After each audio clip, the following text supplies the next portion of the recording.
the current real estate team model is ridiculous in my opinion.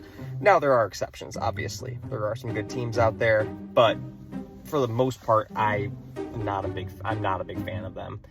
So when you get into real estate, there's two different options. You can either join a team or be a solo agent like me.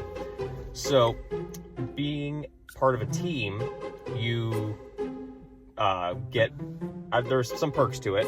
You get leads from your team leader, you get training, you get a whole team behind you. Like, for example, you can have like a transaction coordinator who handles basically all your paperwork. The problem is you get all these people, like a transaction coordinator, a listing coordinator, a marketing manager.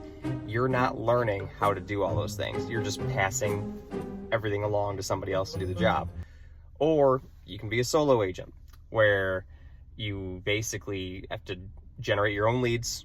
Sometimes the office gives you leads. They're great, but 90% of the time you got to generate your own leads.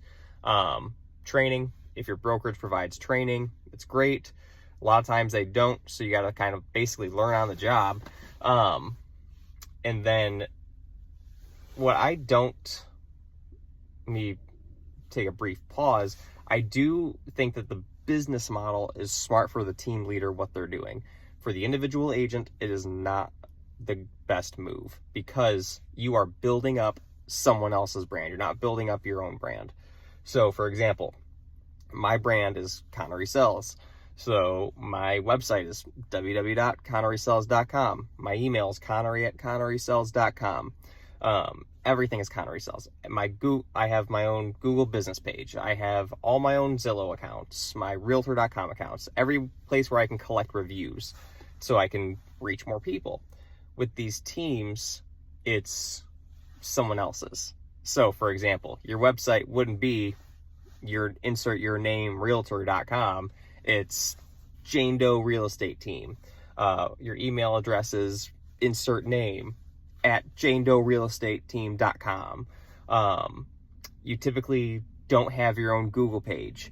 You typically don't have your own Zillow because what it does is it inflates these team leaders' numbers. So it's saying that Jane Doe has sold 200 homes this year.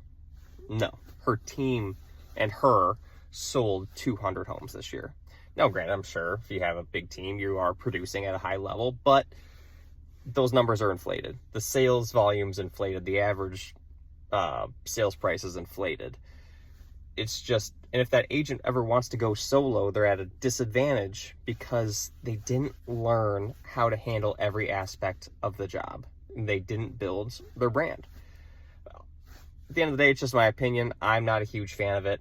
I would eventually like to start a team, but it would be a very different model.